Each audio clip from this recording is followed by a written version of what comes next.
Prabu Baladewa. Beto. Nun. Tak gawe sayembara. Sayembara napa? Sapa sing cilik gedene iso ngukur kadhetane Baladewa? Menang bayang mustaka jamus menyang Jimat Limasada. Pripun niku? Kecepatan kula radung. Ora paham kowe ngerti apa? Lho. Saya ngombe ngono cilik ngono gede.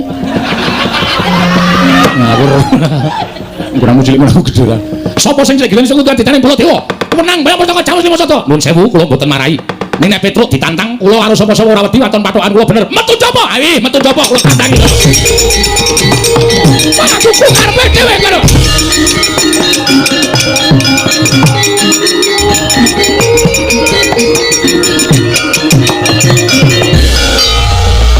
Bagong kok ora metu. Metu kok dipaksa. Aman metu karepe dhewe.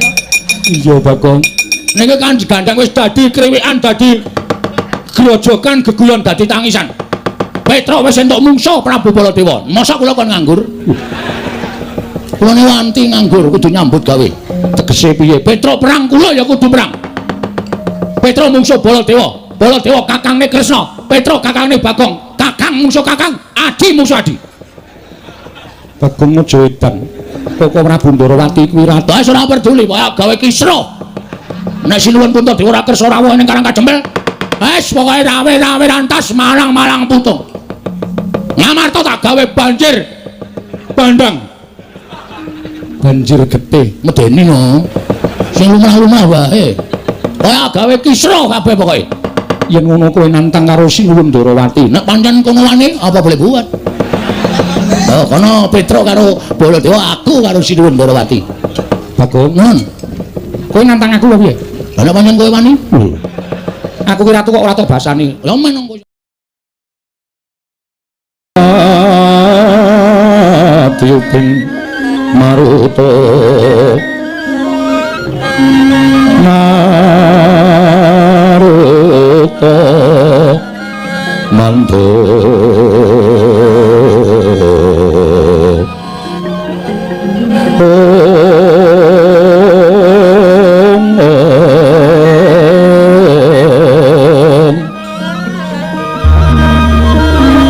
Sabaran mangambar emas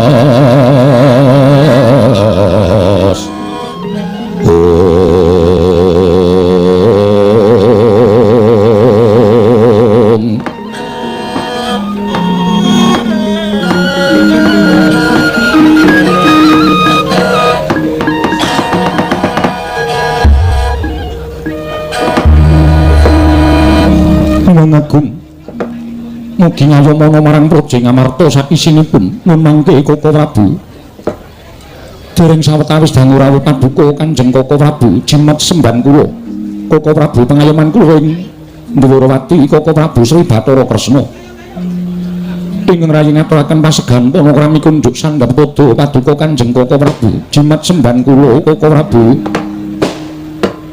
nek jagat mangestungkara wayah Putra jagat inggih Yayi.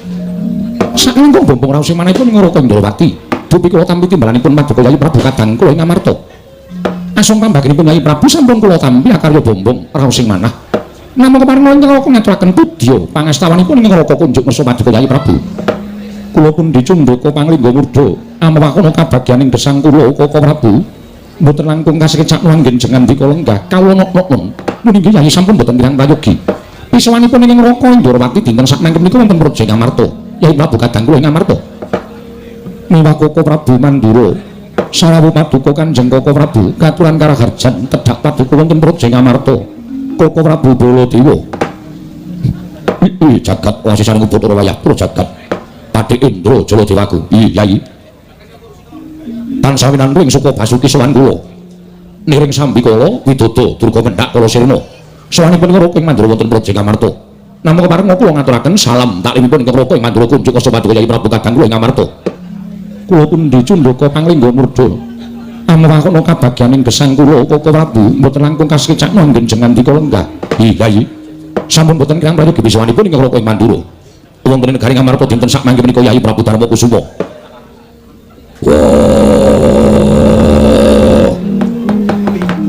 Kresna kakangku. Aku ngaturake basa aku katura. Kresna kakangku. Dimas kadangipun Kakang Werkudara. Siadi ngabekti karo pun Kakang wis ndak tampa karo bombong penggalih pun Kakang ora liwat. Pangestuning pun Kakang Tampanana Werkudara ndak gegem dadiake jimat. Ora liwat prayoga nunggu mulenggah. Baladewa kakangku aku ngaturake basa aku katura. Yo Werkudara. Kaya wis ora kurang kepenak pratanipun Kakang Mandura ning Praja Ngamarta. Pangestuning pun Kakang Tampanana ndak gegem dadiake jimat. Ora liwat padha prayoga nunggu mulenggah. Werkudara kaya wis ora kurang kepenak pratanipun Kakang ing Mandura ning Praja Ngamarta dina samengko iki.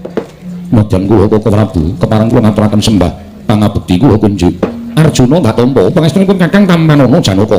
Koko Prabu Mandura kula ngaturaken sembah pangabekti kula kunjuk. Yo Janaka. Ndak tampa ora liwat pangestunipun Kakang Mandura Tampanana. Kula pun dinggo jimat paripih dayana ing ngasantosan. Mugi kaos kecak anggen jengandika lenggah. Koko Prabu kekalih Dimas Arjuna kaya wis ora kurang kepenak. Yo Janaka. Kaya wis ora kurang prayoga patanipun Kakang ing Mandura ing Praja Ngamarta. Koko Prabu kula ngaturaken sembah pangabekti kula kunjuk. Koko Prabu kula ngaturaken sembah pangabekti kula kunjuk Koko Prabu. Yo nek kula Sadewa ndak tampa. Ora liwat pangestunipun Kakang Tampanana. Yo nek kula Sadewa ndak tampa. Atur bekti kalawan pun Kakang ora liwat pangestunipun Kakang Mandura Tampanana. Kula pun dinggo jimat paripih dayana ing kasantosan. Kula jimat paripih dayana ing kasantosan Koko Prabu. Sasampunipun ingkang langkung prayogi Koko Prabu saestu ndadosaken gugup gurawaling manah kula. Dene rawuh paduka ingkang sengkan-sengkan datanpa kebuyang wonten ing Praja Ngamarta.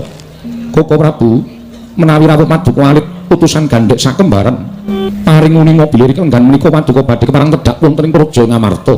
Saestu kula nedya ngrakit krata kencana pinari amethuk paduka Kanjeng Koko Prabu saha nyawisaken Hermawar kinari amiji yampian paduka Kanjeng Koko Prabu tondo bektinipun kadang taruna tumraping kadang werda Koko Prabu jagat wasisaning Bathara Wayapura jagat. Yayi nadyan nembe kawiyos sing pangandikan kemawon persasat sampun tumplak punjen sinumbul puyuh manahipun ing Indrawati. Namun semantena tata upatra ing kaprajan iki mekaten menika kala wau boten sakeripun menawi paduka pisungsungaken dhateng Raka Indraka krana pangraosipun ing Raka Indrawati pendak-pendak kula sowan dhateng negari Ngamarta menika tanpa kadidine kula wangsul dhateng negari Indrawati. Ngamarta inggih Indrawati inggih Ngamarta mila tata upatra ing kaprajan ing mekaten menika kala wau estunipun boten sakeripun menawi paduka pisungsungaken dhateng Raka Indrawati. Yayi malah mangsa kala benjang menawi wonten kalodhangan tuwin wekdal ingkang mirunggan Nyai Prabu sakadang nedha tetinju dhateng Praja Indrawati kaicalna jigo kawan pekewu durga masa ndarunggi Indrawati karengga kados dening Ngamarta Nyai Prabu Darmakusuma matur sembah sewu tanpa pepindhan Koko Prabu dene mekaten anggen paduka ngrengkuh para Pandhawa tumrap penggalih paduka Kanjeng Koko Prabu Indrawati ingkang saklajengipun rawuh paduka ingkang boten cecala ingkang mekaten menika kala wau tandha pitaken saklebeting manahipun ingkang rayi Ngamarta wonten paridamel menapa Koko Prabu menawi kepareng kawedharing kathah tumunten kababarna nanging menawi wadi tumraping para kadang sentana sumangga kula dherekaken manjing saklebeting kedaton pepanggihan catur netra lawan ingkang rayi Ngamarta Koko Prabu. Yayi wali-wali menapa samanipun ing Raka Indrawati sepisan petinju dhateng kaharjanipun kadang-kadang kula para Pandhawa dene dungkap ing angka kalih. Mugi antosna ing kawuningan sawanipun ing Raka Indrawati wonten negari Ngamarta menika estunipun namung badhe nyuwun senjata pitulung tumbak kenceng dhateng kadang-kadang kula para Pandhawa supados padhang manahipun ing Raka Indrawati Kyai Prabu Darmakusuma Handra Hinggang Puspitarum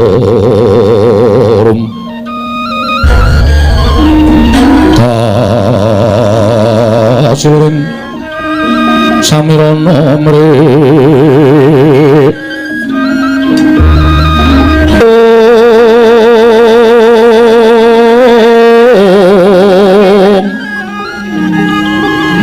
Sekar Kadon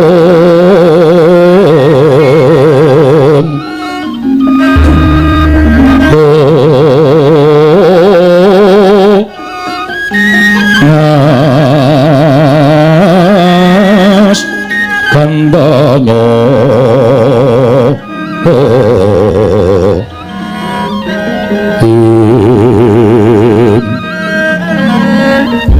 Nawararas renaning dia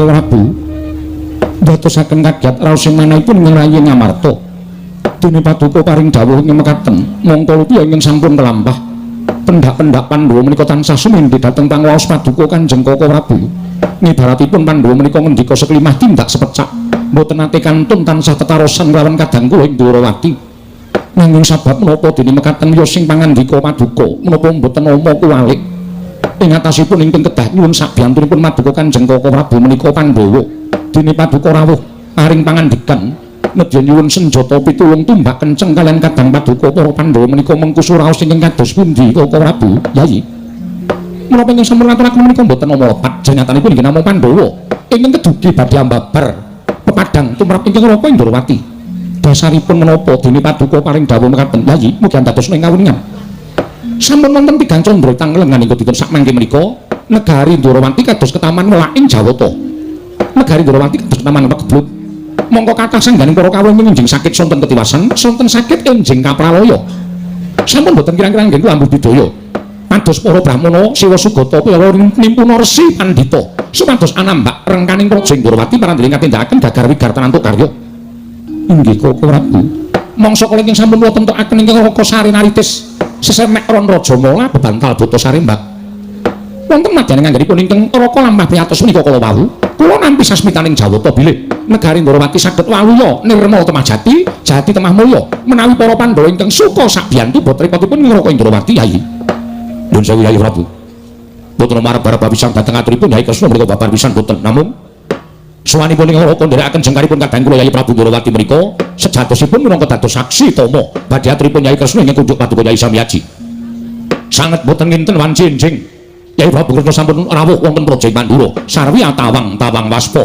sareng kula dangu menapa sababipun tresna waloka dhateng Raka ing Mandura bilih negari Ndrawati ketaman welaing Jawata lan ingkang saged ambirat pagebluk menika kala wau kejawi namung kadang-kadang kula para Pandhawa mila Yayi mboten nama kula menika badhe ngetingalaken lelabetanipun Yayi Kresna babar pisan boten nanging sampun marambah makaping-kaping pendak-pendak Pandhawa menika nampi pepeteng Yayi Kresna ingkang saged madangaken pendak-pendak Pandhawa menika nampi ribet Yayi Kresna ingkang saged mudhari ribet menika kala wau mila mboten nama mogal menawi antawisipun Ngamarta lan Ndrawati menika kalih-kalih ngatunggal tiganipun ngemor menika Mandura serusangan panyuwunipun Raka ing Mandura mugi kepareng nggalih Paduka Yayi Prabu sak kadang kadeyan kepareng suka pitulungan mring kadang kula Yayi Prabu Ndrawati Yayi Prabu Ngamarta Koko Prabu sanget boten nginten bilih negari Ndrawati ketaman pegeblut ingkang madal saliring usada namung kemawon Koko Prabu gandeng Pandhawa menika boten Puntadewa piyambak nanging klebet Werkudara Janaka lan kembar menika ugi peranganipun Pandhawa menapa dipun keparengaken kula petarosan rumiyin kan kadang kula sekawan cacahipun mriku langkung prayogi Yayi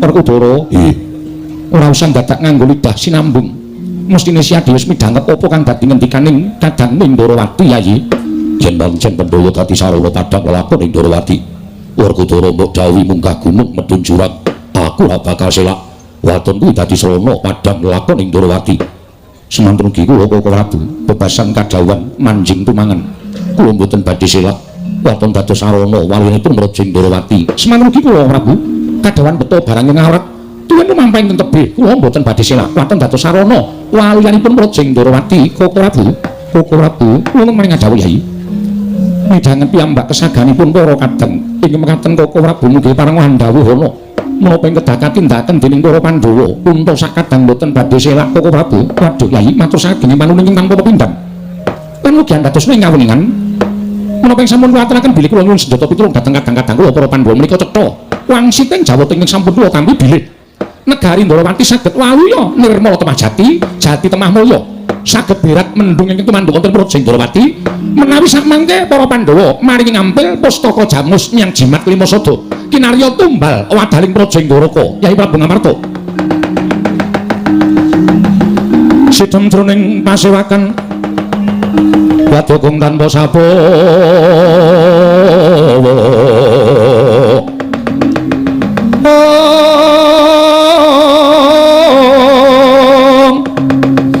kapraban dening Sang Malendra Tama mangu-mangu werwu sing duka ceta berbuti mandana raras ing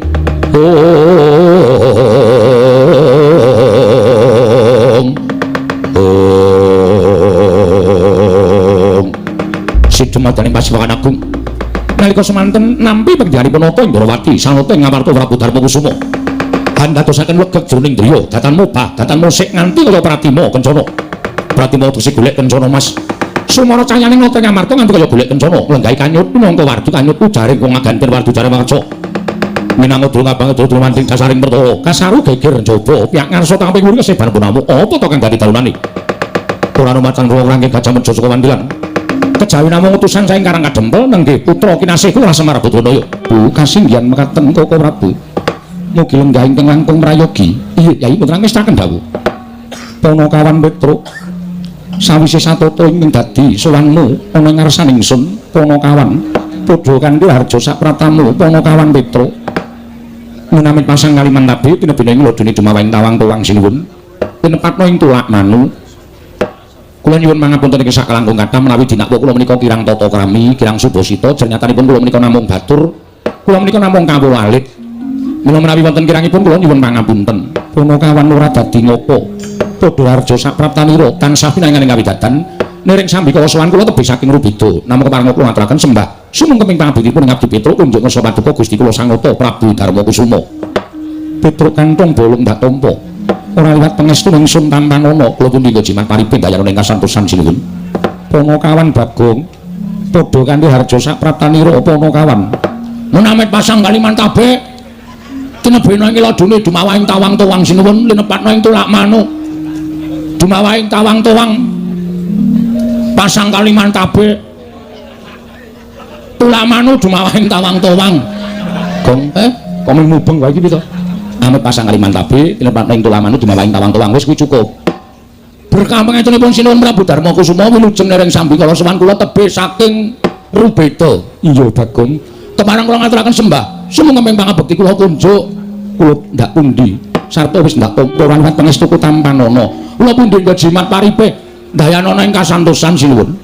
Panakawan Petruk padha harja sak pratamu Panakawan sinuwun Ndrawati. Iya Panakawan mriki wilujeng den bekti kula kunjuk tak tampa pangestuku Tampanana. Kula pundi jimat paripe dayanana ing kasantosan. Panakawan Bagong padha harja sak pratamu sinuwun Kresna. Iya Bagong wilujeng bekti kula kunjuk nggih sinuwun. Iya iya tak tampa pangestuku Tampanana. Kula pundi jimat paripe dayanana ing kasantosan. Petruk padha harja sak pratamu sinuwun Mandura. Yo wilujeng den bekti kula kunjuk. Yo pangestuku Tampanana nggih sanget anggen kawula dadosaken jimat.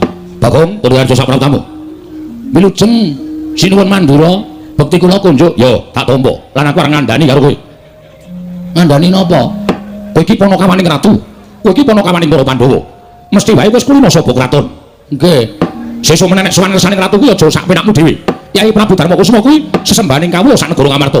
Kyai Prabu Darmakusuma sesembahaning para kawula. Luwih-luwih kawula sak jagat kabeh padha nyembah marang Kyai Prabu Darmakusuma. Lah kok kowe derajat-derajat ratu kok tok jak salaman ora nyembah piye? Oh lali. Lali piye?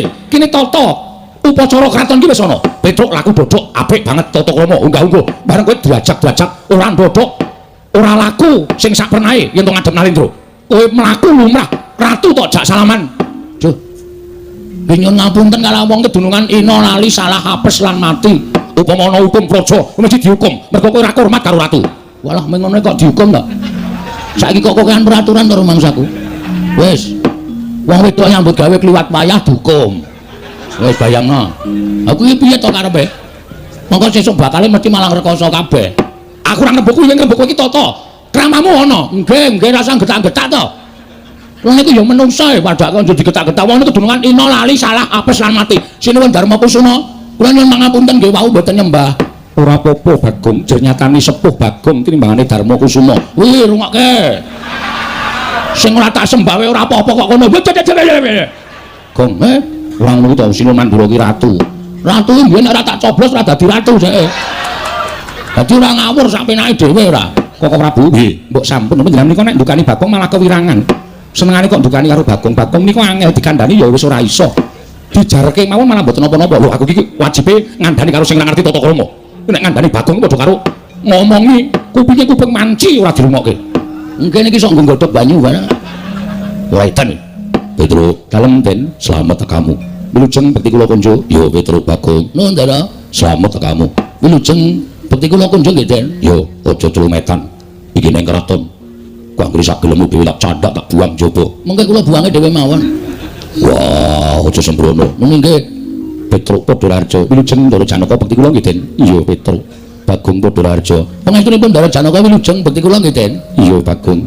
Petruk padha slamet, Petruk padha slamet. Ndara kembar wilujeng bekti kula. Iya, tak tampa Petruk. Iya, tak tampa Petruk. Bagong, slamet Bagong. Ponakan Bagong padha slamet. Wilujeng pangestunipun Ndara kembar nering sambi kala sowan kula tebih sakrebita bekti kula nggih, Den. Iya.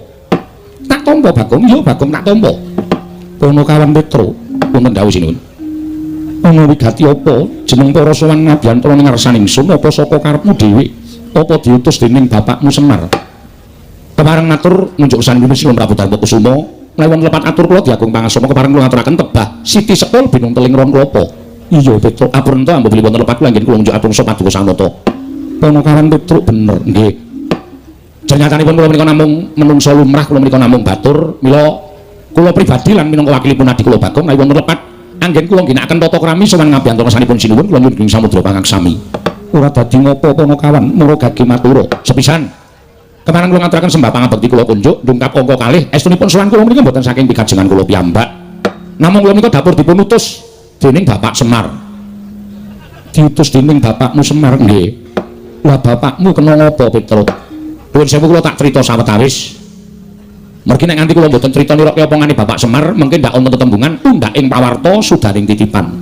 undhaking pawarta kuwi piye ngeten undhaking pawarta menika upamipun kidul dusun ana uwa gedene sak jempol mengke kabar tekan tengah dusun wis ana uwa gedene sak lengen mengke kabar tekan lor dusun wis ana kabar ana uwa gedene sak kempol kasunyatan kalian kabar menika mboten nyata menika sampun limrah mila sampun ngantos sak mangke dipun dakwa kula menika ngagengaken kabar menika sinebut undhaking pawarta iya Petruk sudaning titipan sampun cetha saka dhuwur grojok-grojok tekan ngisor ming tetes menika sampun limrah menika sampun ngantos kula dipun sebut ginakaken undhaking pawarta sudaning titipan kemarin kula badhe munjuk atur sapa paduka sanata nirokke Bapak Semar anggenipun maring pangandikan Panakawan ora dadi ngopo matur sembah nuwun estunipun pun wonten tigang candra menika bapak menika kaya wong lara ning ora lara bapak menika kaya wong masuk angin ning jane waras ning kula menika bingung wis ana 3 sasi bapak niku ora tau gelem sari teng jero omah lesare nggih ming teng lincak ngarep omah nika pendak tangi ora adus nggih ming doko-doko teng ngarep omah teng lincak ora gelem ngendikan ora gelem ngomong apa-apa nek ana tangga teparo liwat mantuk ming diantuki tok ora uluk salam ora tau diwangsuli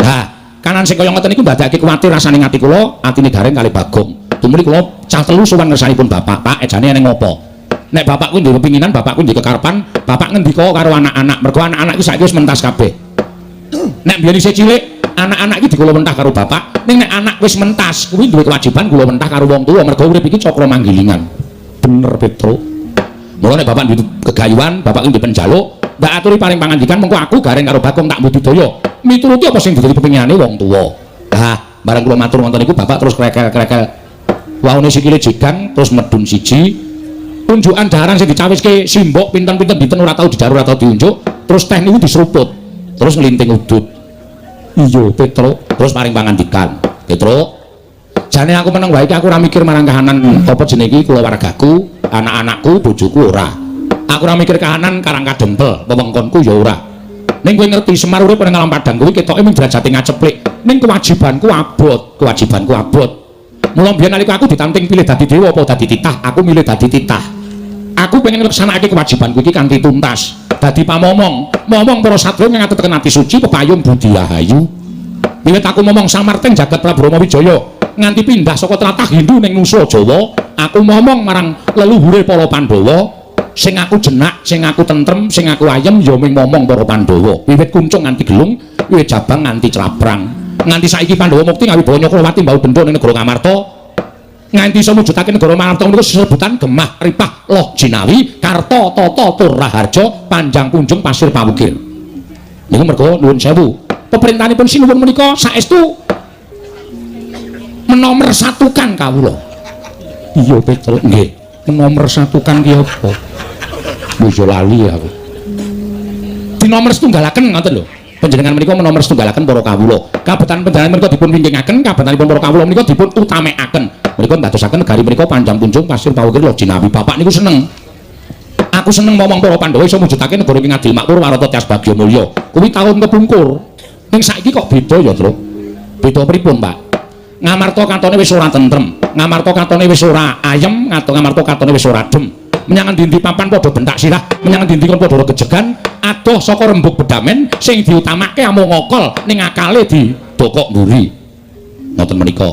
Sawangen ming perkara dhuwit sithik wae nganti ana sing tegel mateni sedulur, perkara sithik wae ana sing tegel mateni kanca. Tegese kawula ngamarta kuwi krisis moral. Krisis moral. Rasa kamanungsanipun sampun ical. Ingkang dipun bujung namung suwarganing raga ketekan sing digayuh, ora mawas ngidak-idak karo sedulure, ora mawas ngidak-idak karo tangga teparo lan kanca rewange. Lah nek kahanan kaya ngene iki negara Ngamarta iki ora suwe meneh bakal remuk bubuk dadi rempon, Tru. Monggo nek nganti Ngamarta iki engko remuk bubuk dadi rempon, sing disalahke dudu sapa-sapa. Nomor 1 sing disalahke Semar. Mergo Semar ora iso mranata marang Sagung Kawula negara Ngamarta. Semar ora iso nuntun marang para Pandhawa minangka dadi pengayoman ingkang tresna asih marang kawulane. Ngoten niku. Bapak ngoten niku ulin ngendika ngoten karo nangis. Bapakmu karo nangis nggih. Lah bareng ngoten terus ngendika melih. Mula kowe nyawang to. Aja nganti wong Ngamarta ning kawula Karang Kadempel wae sawangen. Papan-papan panembah ora padha diparani, papan-papan pasinaon ora padha diparani, sing dipapani parani papan-papan maksiat. Ngegungake kemaremaning raga ning ora gagas marang kemaremaning batin. Ngoten niku. Iki negara nek tak nengke wae mesti bakal rusak. Negara nek tak nengke wae mesti bakal remuk. Mula aku pengin duwe gegayuhan ya kuwi mbangun kayangan. Lah kula kaget. Semar kok mbangun kayangan niku Semar niku gablek apa to, Bi? Wong Semar niku nuwun sewu, urip mawon ketayalan, mangan ping 3 wis apik banget, biasane nggih ping pindho. Iya, kono kawan. Nggih. Dereng nganti kula matur kesanipun Bapak Semar, Semar anu napa jenipun? Semar pun paring pangandikan. Petro, kowe kaget aku muni arep bangun kayangan. Aja kaget. Aku bangun panganganku ora bangun papan sing magrong-magrong, papan sing dumadi saka jamrut hergene Mas Mutiara sing embane kaya kayangan ora. Ning sing tak bangun ki kayangan, tegese kayangan ki sanepa supaya wong urip ning negara Ngamarta ki mbane mapan ana ing kayangan. Kayangan ki adoh saka diya diniya, adoh saka rasan rinasanan, anane amung urip tentrem sayuk rukun tetunggalan cipta rasa karsa lan karyane, manunggal tetunggalan ngangkat karyaning praja, kuwi urip ning kayangan. Anane nikmat tentrem ayem rukun. Mrika uripipun tiyang boten kayangan. Mula aku pengin mujudake kawula kuwi uripe mbane ana ing kayangan. Mula pengin bangun moraling para kawula. Wah, ngoten niku terus kula jenggelek. Lah terus syaratine napa, Pak? Niku kegayaan luhur. Nek bapak paring dawuh kaya ngoten kula mboten ajeng meneng mawon ning kula arep sak biyantu karo bapak. Kowe sowana ning Ngamarta. Ndaramu Pandhawa 5 aku rono tedhak ning Karang Kadempel, sinambi mundi pustaka jamu semyang jimat klima sada. Apa to sababe aku dawuh kowe supaya ndaramu tedhak ning Karang Kadempel? Mergo ngene to. Kawula ora butuh dhuwit. Kawula ora butuh disoki brana picis. Kawula iki ora butuh disoki bondo donya, mboten. Ning kawula iki butuh dicedhaki atine. Dicedhaki rasane. Nek panjenengan Ndara Werkudara Ndara Janaka niku tansah caket nyaketi para kawula niku mboten sadikon, kawula rumangsa digatekke niku mesti bakal gumregah sengkut gumregut mbangun praja mujudake negara ing adil makmur warata tias bagya mulya. Cekap semanten atur kula. Wassalamualaikum warahmatullahi wabarakatuh. Ngaten mawon panjenengan kersa rawuh teng Karang Kadempel matur nuwun. Dene mboten kula nyuwun dasar-dasaripun menapa lan kanthi pawadan menapa panjenengan boten kersa diaturi rawuh wonten Karang Kadempel dening bapak, mongko gegayane bapak niku luhur, gegayane bapak niku apik. Iya betul nggih. Ning Gandeng Pandhawa kuwi dudu aku tok. Tok. Ratu kok ngendikane dudu aku tok kuwi piye? Ya mergo aku guneman karo Panakawan. Tata basaku ya kudu padha karo kowe, Petruk. Aja mbidak-mbidake ingsun ratu sira kawula. Cocok niku seneng kula. Ngoten. Terus Pandhawa kuwi 5, Werkudara Janaka lan kembar aku tak nanting kadang-kadangku ya Petruk. Nggih kula semanggaken. Werkudara piye? Mangkat. Rasa dadaku ki kurung tanpa guna. Gegayuhane Semar becik. Ora mujudake kaperluane pribadi ning kaperluane negara. Ora ayo Petruk nun kondo bapakmu yen kanggo Prabiya, Semar aja ngetokke Prabiya. Jodipati sing bakal ngetokke Prabiya. Alhamdulillah. Masuk satu proposal. Petruk semono uga. Madukara ora bakal wegah. Aku bakal bantu karo bapakmu. Petruk kan bolong semono aku bakal bantu karo bapakmu. Petruk yen perlu kasatriyanmu digadekke dhisik ora apa-apa. Dinggo ragat bapakmu. Bapakmu gayane luhur Petruk. Matur nuwun Gong, krungu dhewe Gong. Wah, sukses kowe. Aku entuk usulnya bapak ya. Usulnya apa? Aku dadi bendahara. Anggere muni dana mengalir kok njur bendahara ora. Sapa sing jujur anake bapak iki jaba ming aku? Lho. Gareng wingi bar diparani polisi. Lho. Ngopo? Ngilepke dit RT lho. Kowe ya ngono. Saiki sapa sing ngaku? Semar ki paling percaya ming karo aku wis tak aku dadake bendahara. Ya siap rasa kuwatir. Petruk dalem. Nanging ibu kaya rasaku. Sebabipun yen aku inggih mengko budal marang Karang Kadempel banjur kaya ngapa penggalih Koko Prabu Ndarawati. Lho, sebabipun Koko Prabu Rawuh ning Praja Ngamarta uga mbutuhake pusaka Ngamarta. Pusaka napa? Pustaka Jamus Miang Jimat Kelima Sada. Terus mula ewa kaya pangrasaning ingsun kudu kepiye nggonku bakal mengahi perkara iki jer rawuhe dhisik Koko Prabu Ndarawati tinimbangane Petruk. Mboten sebabipun kok Sina Ndarawati nyuwun pusaka menika menapa? Negara Ndarawati ketaman pegebluk akeh kawula ingkang sore loro esuk ketiwasan esuk loro sore nandhang pralaya. Monggo bisane waluya kudu ditumbalan pustaka Jamus Miang Jimat Kelima Sada Petruk. Waduh. Lah mongko rawuhe dhisik Nata Ndarawati tinimbang kula. Iya Petruk mongko pernatan Ngamarta. Sapa sing dhisik didhisikake, sapa ingkang mburi ya tiba mburi. Ora mawas kuwi sanak kadang utawa kula warga dhewe yen pancen tiba mburi ya kudu entuk mburi. Ingkang dhisik nadyan para kawula ya kudu didhisikake para kawan. Waduh, Gong. Kacau iki. Kacau piye? Ora sida entuk dana. Lho. Ana apa? Perlu duras lho trek iki. Kok sik ora sabar. Sabar piye ana apa? Awak dhewe sowan kalah dhisik. Kalah dhisik karo sapa? Sinuwun Ndarawati. Mergane Sinuwun Ndarawati yo nyilih pustaka Jamus Miang Jimat Kelima Sada. Kok iso sebab arep ngapa? Ndarawati ketaman pegebluk, Gong. Isane Waluya Nirmala Temah Jati, Jati Temah Mulya. Nek Ndarawati tinumbalan pustaka Jamus Kelima Sada, mongko Sinuwun Ndarawati wis kebacut nembung. Awak dhewe nembung tiba keri, sing tiba keri, sing dhisik tiba dhisik kuwi pernatan negara Ngamarta. Ora iso nek carane ngono kuwi. Kowe aja ngewahi pernatan. Kene tak rembuke. Kowe wong bodho kowe. Mundur. Gong ora gawe masalah. Masalah piye? Iki kene ngarep ngrembug kok masalah. Ke belakang. Iya. Ora tak urus ora. Nuwun sewu Sinuwun. Sinuwun. Oh iya kleru Sinuwun. Iya piye Bagong? Nuwun sewu, kula ganti Petruk. Merga Petruk mboten iso ngrembug perkara napa sing mangendikake. Iya Bagong. Nggih. Kula nuwun sewu lho menawi wonten cewek ngatur dunadung kaping tanduk kiranging tata krami kula nyuwun pangapunten. Ora dadi ngopo anggen kula munjuk atur. Ora dadi ngopo Pik Bagong. Nggih. Nuwun sewu. Sinuwun Ndarawati rawuh mriki ajeng napa? Nyuwun ngampil pusaka Jamus Kelima Sada. Dingge napa? Dinggo tumbal wadaling Praja Ndarawati. Kok sik tekan semanten mawon kula tak matur. Iya, Bagong. Pusaka Jamus Kelima Sada niku kagungane sapa? Kagunganing para Pandhawa. Dudu, salah. Kok salah piye? Sing duweni pustaka Jamus Kelima Sada menika para Pandhawa lan para kawula negara Ngamarta. Apa? Apa to? Kuwale ya kuwale. Apa to sebabe kadar bae para kawula amargi kawula niku ya uripe gumantung karo pustaka Jamus Kelima Sada. Pandhawa ya sugenge gumantung karo pustaka Jamus Kelima Sada. Ha ning saniki nun sewu rembuke enten iki niki perlu dipetong perlu digrejak. Ngono ya terus nek matur ki sero. Iya. Mbok bener mbok luput sero. Iya Gong. Heeh. Ha, kula ajeng nyuwun prisa. Piye? Piye Bagong? Kok sik lagi mikir ya?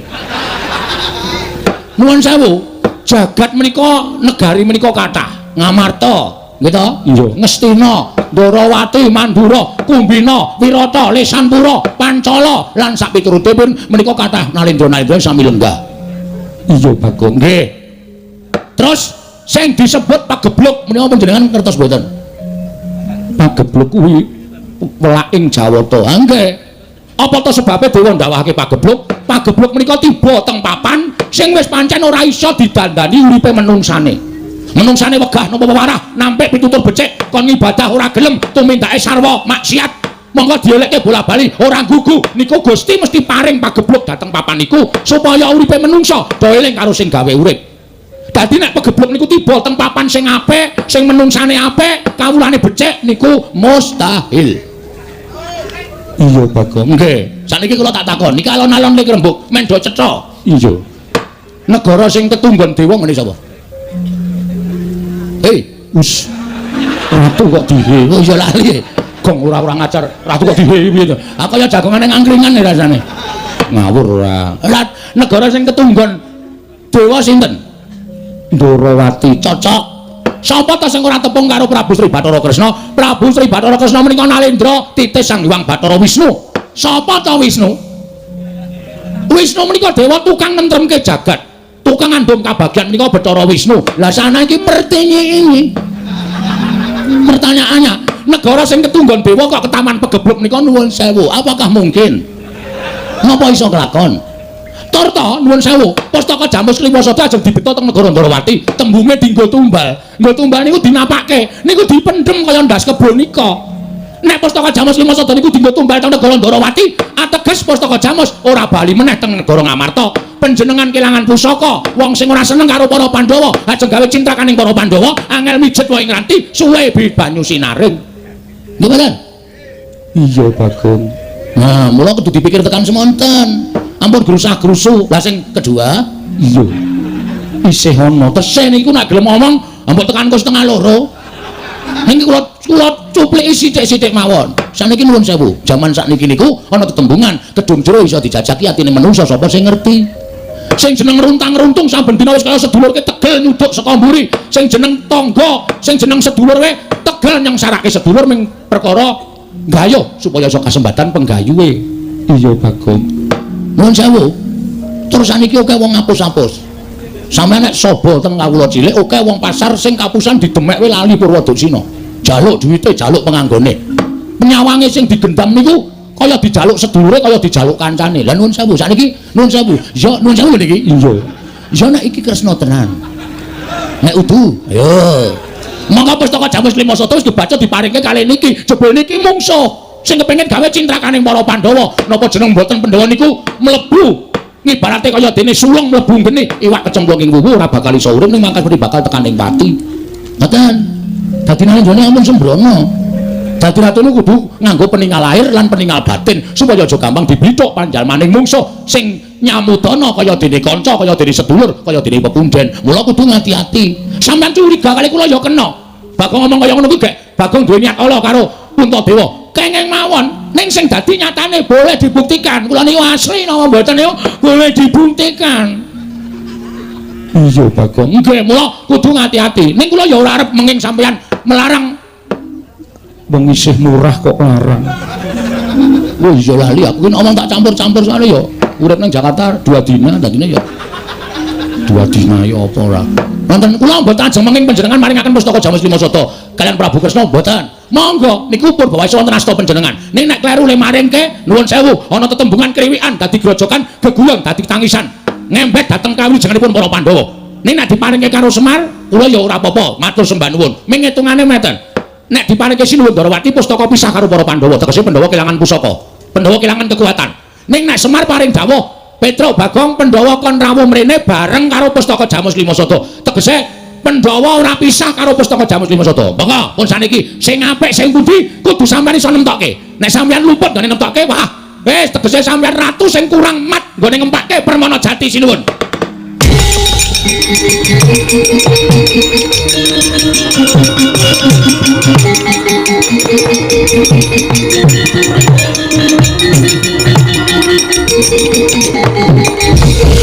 Harus mari jajaran seperti bangun iblis langat. Wah, Bagong.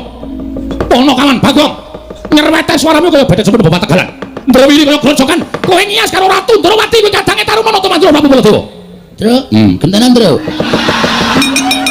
Kandangi sisan, mah kowe nek karo wong padula mah. Gentenan wis. Engko nek sing dibutuhke kowe, ora ya kowe ngewangi aku, ora aku adimu. Ya sabar-sabar aku dinek-nekke to. Aku le omong ngawur kok ya. Kowe le ngomong ki nyocok penggaling para pepunden, nyocok penggaling para Nalindra. Nek ora ngono ndak mengko ora rampung-rampung perkarane wis dadi wangsuli. Yen mangapunten wonten dawuh sinipun. Aku butuh karo Bagong. Omong nang aku lagi males. Nuwun sewu. Bagong kalih kula sami mawon. Bagong kalih Petrus sami mawon. Ming kula menika wau boten tegel matur, sing tegel Bagong ya kula atur karo Bagong. Dadi wis pancen tok ajang yen to apa kang diaturke Bagong mau, sayekti pancen wis tok gonta saha kadohan. Nggih, boten ajeng kula silaki. Petrus, nuwun. Kowe nyas karo Ratu Ndrawati. Kowe ngilani karo Ratu Ndrawati. Kowe padha karo ngino karo Ratu Ndrawati kowe ngerti ora? Kresna kuwi sapa? Lho piye iki? Ayo apal wong kula ndereke Sinuwun Ndrawati niku biyen kok takon Kresna kuwi sapa? Kresna ya Kresna. Kresna karo aku ki apane? Panjenengan kadange werda. Mula aja nganti ngawur-ngawur. Bagong dilikke. Bagong dilikke cangkeme to ora watun jeplak. Ing atase kawula sampeyan ajeng nek karo Ratu Ndrawati. Padha karo kowe ngino karo Ratu Mantra Prabu Baladewa. Nuwun sewu, Bagong niku adikku. Sampeyan mbelani adine, kula yo mbelani adikku. Pun padha. Dadi nek sampeyan ajeng nyeneni karo Bagong mangseneni Petruk. Mangseneni Ponokawan Petruk. Ing atase adimu ki Ponokawan gedhi bal 17 wong elek kala pripat mung kene. Kok wani nyeneng marang asmane Kyai Prabu Kresna. Nuwun sewu daden mbok nek ngendikane sing penak. Kula ki wis do ngerti rasa temangan dikake seru-seru. Bagong ki wong kene gedhi bal 17 wong elek kala pripat mung batur. Bila semanten iki wis preso kabeh. Kula niku mung batur, Bagong yo batur, Garing batur, Semar batur. Nek omongan niku sing penak. Ora usah dicolok-colokke teng mripat to.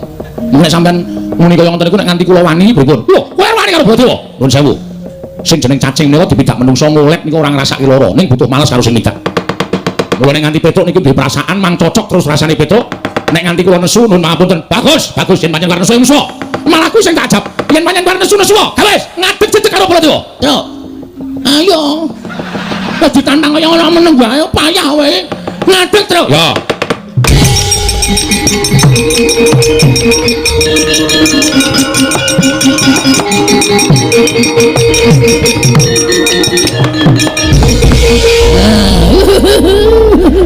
Bagus ngono kuwi. Wah, yen lu pancen wis tok ajange jembar. Niatmu pancen wis gembleng. Yen tok karo wani karo Nata Mancura Prabu Baladewa. Sing marai dudu kula, ning sampeyan sing utak-atik karo arasane Petruk. Sampeyan ajeng napa? Petruk, nuwun, mumpung durung dadi korban ana ning negara Ngamarta. Durung murka kamurkaning Baladewa saiki kowe bali. Nun, kowe bali. Bali pripun? Bali ning Karangkadempel. Kandha karo bapakmu. Kandha karo bapakmu. Bapakmu kon ngilo karo gitahe. Bapakmu kon ngilo karo cengle. Ing atas derajate Ponokawan meng Semar kere. Wong ora duwe karep bangun kayangan. Karep bangun kayangan ki sing diguk ragat apa? Bapakmu iki gablek apa? Kowe iki dadi masalah lho, Mas. Iki dadi masalah lho nek omonganmu kaya ngono iki dadi masalah. Ya, Kom? Heeh. Semangkean kowe. Bapakku dinek-uneke, Truk. Wani, Truk. Ha iya. Bapakku metu omahe juga kirik-kirik tak beleh. Bagong ora tak kirim kowe, Truk. Wah, masem iki. Dosa kok ngejak-jak kancane ora. Nek sampean ngunek-uneki bapak kula ora trima. Nek sampean ngunekke kula Petruk wong gedibal, Petruk wong kere, Petruk niku wong randuwe, monggo takoni. Tur dasare niku nyata. Nek sampean ngunek-uneki bapak niki wis nanting karo atine Petruk, kula kudu wani karo Prabu Baladewa. Bener bapak niku wong sekeng, bener bapak niku wong randuwe. Rasa mang biya warake teng endi-endi ngenten iki. Rasa bengak-bengok nek bapak Semar niku kere, rasa bengak-bengok bapak Semar niku wong randuwe. Kabeh wis do preso bapak Semar niku Ponokawan. Ning nuwun sewu, derajatmu karo derajate bapak iki dhuwur bapak bol. Loh. Bol piye? Ah jenengmu sapa? Tundang bol kok ora gelem. Baladewa nek ngundang bol ngono. Heeh, abing. Wis. Jijik kok ora. Kowe marahi kok ngono. Dhuwur bapak derajate ra kandhani. Bapak niku nek gelem urip teng kayangan, bapak niku dewa, nika Sang Hyang Bathara Ismaya. Lho. Kae iki Bathara Ismaya, kae kakangne Bathara Guru. Dungokke, ora ketap-ketip. Kae kakangne Bathara Guru. Aku nek dolan ning kayangan iki nek nyeluk Bathara Guru, Om ya, Truk. Heeh. Rumangsane padake. Berarti nek nyeluk Betari Durga, Lek. Lek jengkolmu ora. Ming bapak niku gandrung karo katentreman, gandrung karo karahayun, gandrung karo karukunan wekasan bapak purun mudhun teng jagat. Terus saniki nek kula gelem alik lelakon sampean, kowe kok ngunekke bapak-bapak ki wong saking, bapak ki wong gedibal 27 wong elek nyolok mripat. Nuwun sewu. Saiki kowe iki sapa to? Hah? Kowe iki sapa, Mas? Mbok aja kumalungkung aja songaran. Aja dupe sampean niku nganggo mekutha, aja dupe sampean nganggo seragam sing apik, aja dupe sampean nganggo bintang ning pundak. Ning jane derajatmu karo derajat kula niku teng ngarepe sing gawe urip niku padha menungsane. Gayeng iki. Terus, Truk, mumpung kono ora iso omong kok terus lho. Jejeli terus, Truk. Lah kok sampean kok ngunek karo bapak kaya ngono kuwi. Nek bapak gelem dadi wong mukti niku, bapak niku dadi dewa. Terus sampean kok kaya ngono to sifate, Den? Kok sampean kok dadi kaya ngono sifate? Kula ora nyangka lho Prabu Baladewa kok mentolo ngunekke bapak gedibal, kere, Ponokawan, batur. Gusti nyuwun pangapura paringono sadar piyai siji iki. Sampeyan prisa mboten dek nyalon dadi ratu mbiyen sampeyan sobo tengene bapak kon dadi tim sukses. Krasa mboten? Krasa ora sampeyan? Semar aku tulu ngono. Nek aku dadi Ratu Mandura kene sok tak aspal, kene sok tak nehi pos rondo. Saiki ndi nyatane? Heh? Wangsulan. Keseron, Jong. Cangkeme gedhe keseron ora. Tak polke volumene iki. Ben mangkel aku. Nek dadi Nalendra iki sing dadi pengayom, nek dadi Nalendra iku dadi sing ngayomi, sing mangku karo para kawula aja adigang adiguna. Sampeyan ora awet dadi ratu nek carane kaya ngoten niku. Sampeyan ora awet dadi Nalendra carane kaya ngoten niku. Kudu tresna asih marang kawulane. Mergo sampeyan dadi ratu niku kewajiban paring kabagyan dhateng para kawula, mboten kawula menika mang dadekke pancatan sirahe nggo lenggah teng kursi niku mboten. Ning mang junjung derajate para kawula. Nek sampeyan kepengin diajeni rumangsa dadi ratu niku apa werdine Sang Prabu kula tak takon. Diar kowe. Wis, Tru, ora iso omongan to, Tru. Ketap-ketip gleleng padake Petruk S2 ya, Tru. Heeh. Weton untumu, lho untumu ngendi? Universitas Tugu Muda ora untumu. Sak penakmu dhewe ra. Dadi pengayom sing apik. Apa werdine Sang Prabu? Sang Prabu niku nek basa Kawi tegese pelayan, tegese niku nglayani masyarakat. Ora sampeyan duwe derajat duwe pangkat terus karo sapa-sapa. Sia-sia sing sumeh, sing senyum. Lho, sumeh niku kebak barokah. Sampeyan sapa-sapa? Sae. Aja tuh gede. Sing ora ono disangar-sangarke men kabeh wedi, nek wedi terus dindak sirahe sampe naik dhewe. Ora apik carane kaya ngono. Wah, iblis lanang. Malah ngino karo nata matur Prabu Baladewa. Petro. Nun. Tak gawe sayembara. Sayembara napa? Sapa sing cilik gedene iso ngurut kadhetane Baladewa? Menang bayang pustaka jamus nang Jimat Limasada. Pripun niku? Kecepatan kula radung. Ora paham kowe, aku ngerti kok. Lho. Sing ngopo kok cilik kono gede. Ngawur. Kurang cilik kono gede kan. Sapa sing cilik gedene iso ngurut kadhetane Baladewa? Menang bayang pustaka jamus Limasada. Nuwun sewu kula mboten marahi. Ning nek Petruk ditantang kula karo sapa-sapa ora wedi waton patokan kula bener. Metu coba. Ayo metu coba kula tantangi. Aku karepe dhewe karo.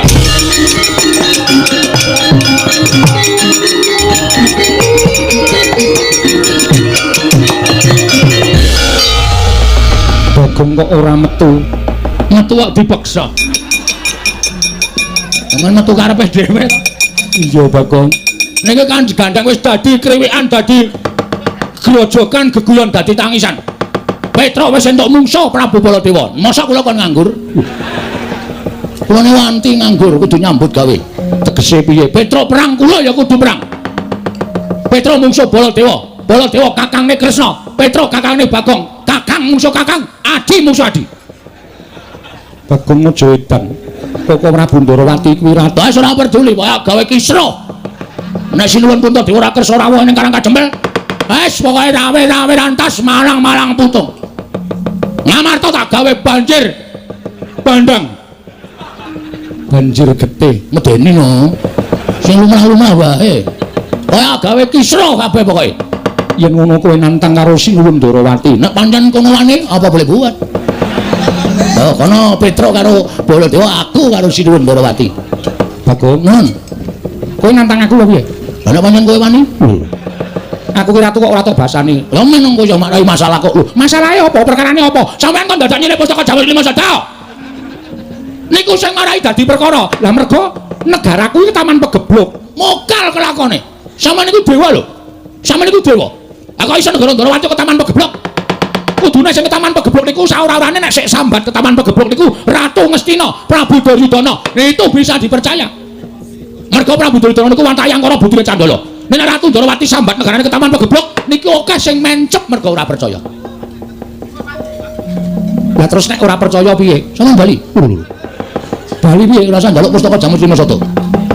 Mengke kula kei pustaka apa ya sing gentine pustaka Jamus Limasada. Ora sembrono, aku tetep bakal njaluk. Nek ngono iki kriwikan dadi grojogan. Tegese piye? Tegese Petruk mungsuh Baladewa, Bagong mungsuh Kresna. Kowe lah dalah. Wani tenan karo aku. Iki mung getokan lho. Manjur-jur mendelik mah. Lah jare kowe nantang karo aku, upama gelut kira-kira menang sapa? Menang aku, urung karuan. Aku ya menangan lho. Nek sok uri. Lho. Menangan kok uri kok dipeng-pengke ora. Menang aku, mergane aku duwe pusaka. Pusakamu apa? Senjata cakra aku ya duwe. Lho, kowe takon apa? Kesawa panah kesawa aku ya duwe. Aku iso malik buta gedhe banget kuwi sing nang pinggir kuwi. Endi? Kuwi. Wah, gedhe tenan kuwi. Nek musuhku ya dadi kuwi barang. Lho, nek perlu dadi ku tak idak modar kowe. Oh ya wis tak sedo wis. Wis tengok sing seketo. Iya. Kon Sinuwun mboten sida perang. Lho. Kok ora sida perang? Kene malik gedhe barang nggon aku takon gedhe angel ra jamak-jamak. Penyakit tenan kok. Dikapak-kapake ya. Enggak bisa ya. Semok. Ya wis diterima apa anane. Ya sodrewi wae. Kok ngapa? Kok ngubengke ngono? Aneh-aneh ora. Kok ngancen mawon Sinuwun kula nyuwun pamit nggih. Iya Bagong, kula tak nututi Petruk mengke ndak. Ora rampung-rampung kahanane. Iya ponokawan sing ati-ati nggih nyuwun pamit. Iya. Sinuwun Ndarawati dipun sekecaken nyuwun pamit. Iya Bagong. Sampeyan mboten sampe melu-melu nika perkarane wong loro aku ya arep melu-melu. Iya, aku arep melu-melu kok Prabu ki rak getapan ngono kae. Nggih.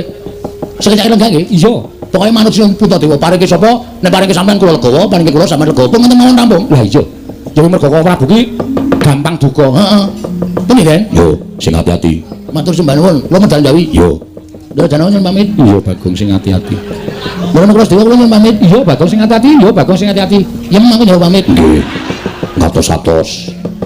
Mergo nek Petruk niku nek wis kebacut nesu padha karo Prabu Baladewa. Prabu Baladewa getapan, Petruk ya nesan. Wah, wis ora iso ana sing ngendhake marahi. Iya, Bagong.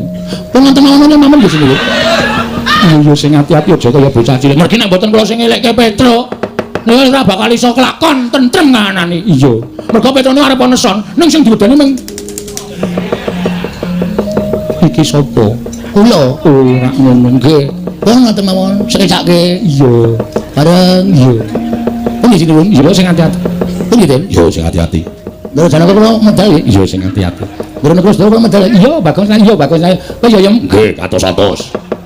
Ora ya tau to dirsani Petro? Nate. Nah niku bukti. Sebagai bukti nek Petro ini pancen gampang nesu. Iya.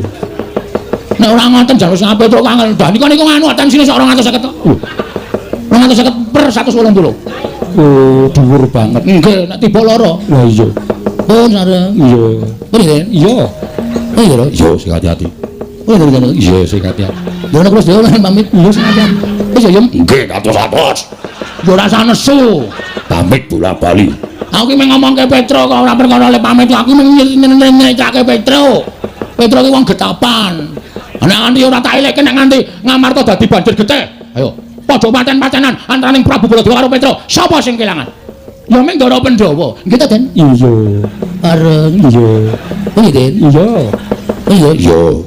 Ndara Janaka embuh. Lho. Kok embuh? Pamit bola-bali. Koko Prabu. Ono apa Dimas? Beto arta sekedhik menika namung badhe nyuwun sangu kula ingkang sampun kulina. Ampun ngoten, Den. Aja mirang-mirangke. Aku arep wong lan duwe ngene iki, kula niku kere. Kok sampenake dhewe. Ora usah dadak kowe ngeneni aku, tenane rak ngono to. Lho, aku sampean padha karo ngina kali kula. Kula pamit bola-bali niku genepi tata krama lho, Ndara. Aja nganti Bagong dianggep kawula cilik sing ora ngerti tata krama. Kok ngono kok dunekke njaluk sangu. Anggope ora ana ora ampun gemujeng sing gedhe pangapuranmu Bagong nek dhuwit ora ana. Waduh sampeyan beto ora duwe alah wong nembung wis muni ra duwe. Ndara Janaka aku ora duwe Bagong sesone ning Karaka Dempel tak paringi. Ndara Nagara Dewa aku ora duwe Bagong, aku ora nggawa Bagong. Yen pengen sak ora yang seket-seket mboten gadah sing wingi selawe lho dibalekke kok. Kalingan jan kok. Wis tak lali-lali nggih pun. Ngoten mawon nggih sinuwun ya sing ati-ati. Kae unyuk-unyuk sak penake dhewe to. Tanpa nganggo tata krama. Wah, asem malah tiba dompetku. Lho, dompete sapa? Dompet kula. Lho nggawa apa? Weh, lah dompet modern tak sak temburi. Dhuwur banget dompet gedhi. Oh. Isine apa? Warna-warna STNK, SIM, BPKB, sertifikat tanah. Dompet kok isine sertifikat barang. Nek mbutuhke sak wanci-wanci kan tinggal masuk ke sedulur kula tuwa. Sapa? Bang. Sedulur tuwa kok Bang. Ngoten mawon nggih? Ya. Duit ana ora? Wonten pira manut? Wis. Duit kok manut ora? Mesot ora dedel sithik-sithik. Wah, pono kawan bodho sak penake dhewe. Yai, kula wonten dawuh Koko Prabu. Pilanana kula nyuwun pamit madal Jawi. Kula mboten badhe ngiklasaken menawi negari Ngamarta menika dados ajenging pasulayan menawi saged Koko Prabu badhe kula ndhakaken Yai. Nggih Koko Prabu, sebab kula ingkang nderekaken Jengkar Paduka.